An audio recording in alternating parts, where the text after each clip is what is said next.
Hello friends, welcome back to our channel. ఈరోజు వీడియోలో ఇప్పుడు సీజన్లో దొరికేటువంటి పితికి పప్పుల సాంబారు చికెన్ సాంబార్ లాగా టేస్ట్ వచ్చేలాగా ఎలా చేసుకోవాలి అనేది అయితే ఈ వీడియోలో చూపించబోతున్నానండి. ఇంట్లో ఎవరైనా నాన్ వెజ్ తినని వారు ఉంటే సండే టైం మనం ఇలా ట్రై చేస్తే చాలా ఇష్టంగా తింటారనమాట. క్విక్ అండ్ ఈజీగా అయిపోతుంది. టేస్ట్ కూడా చాలా బాగుంటుందండి. దోసకైనా పూరీకి చపాతీకి అయితే కాంబినేషన్ చాలా బాగుంటుందన్నమాట. ఎలా చేసుకోవాలో చూసుకుందాం రండి. ఫస్ట్ స్టెప్ అయితే స్టవ్ పై ఒక కడాయి పెట్టేసుకొని 1 టేబుల్ స్పూన్ ఆయిల్ పోర్ చేసుకోవాలి. ఆయిల్ వేడెక్కిన తర్వాత శుంఠి, ఎండుమిర్చీలు, వెల్లుల్లిలు, ఆనియన్స్, చిన్నగా కట్ చేసి పెట్టుకున్న టమాటాలు, కట్ చేసి కడిగి ఉన్న పచ్చి కొబ్బరి, అలాగే పుదీనా లెమ్మలు వేసుకొని బాగా ఇలా ఫ్రై చేసుకోవాలండి. ఇలా మగ్గిన తర్వాత 1 టేబుల్ స్పూన్ దాకా గసగసాలు, అలాగే రుచికి తగ్గట్టు ఉప్పు, చిటికెడు పసుపు, ధనియాల పౌడర్ వేసుకొని ఒక 2 నిమిషాల పాటు ఫ్రై చేసుకోవాలన్నమాట. చూడండి, ఇలా మిక్స్ చేసుకొని ఫ్రై చేసుకోవాలి నీట్గా. ఈ ఫ్రై చేసుకున్నటువంటిది మనము చల్లారేదాకా పక్కన పెట్టేసుకోవాలి. చల్లారిన తర్వాత ఒక మిక్సీ జార్ తీసుకొని అందులోకి మొత్తం మిక్స్చర్ని వేసేసుకొని మెత్తగా గ్రైండ్ చేసుకోవాలన్నమాట. వాటర్ పోర్ చేసుకుంటూ మిడిల్లో చూడండి, ఈ కన్సిస్టెన్సీకి మనము మెత్తగా గ్రైండ్ చేసుకోవాలి. ఇప్పుడు ఈ పేస్ట్ని పక్కన పెట్టేసుకొని స్టవ్ పైన ఒక కుక్కర్ పెట్టేసుకోండి.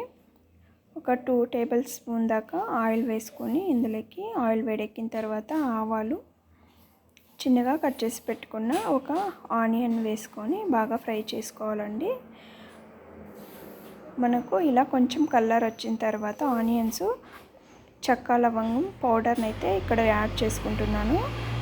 లేక యాడ్ చేసుకుంటే చెక్క లవంగం పౌడర్ టేస్ట్ బాగుంటుంది. అందుకు నేను మిక్సీ జార్లో వేసుకున్నానండి. ఆ తర్వాత కరివేపాకు, కడిగి పెట్టుకున్న పితికి పప్పులు మొత్తం ఇందులో వేసుకొని బాగా మిక్స్ చేసేసుకొని ఒక 2 నిమిషాలు ఆయిల్లోనే ఫ్రై అవ్వడానికి వదిలేయాలన్నమాట. ఇలా ఫ్రై అయిన తర్వాత ఒక 2 నిమిషాల పాటు మనం రుబ్బి పెట్టుకున్న మొత్తం పేస్ట్ని ఇందులో వేసేసుకొని బాగా కలిపేసుకోవాలన్నమాట. ఇలా నీట్గా కలుపుకున్న తర్వాత ఒక 3 to 4 మినిట్స్ ఉడకడానికి వదిలేయండి. ఆ తర్వాత మనకు లిక్విడ్కి తగ్గట్టుగా వాటర్ పోర్ చేసేసుకొని ఇలా బాగా మిక్స్ చేసుకోవాలన్నమాట. ఇప్పుడు కుక్కర్కి మూత పెట్టేసుకొని ఒక విజిల్ తెప్పించేసుకోండి.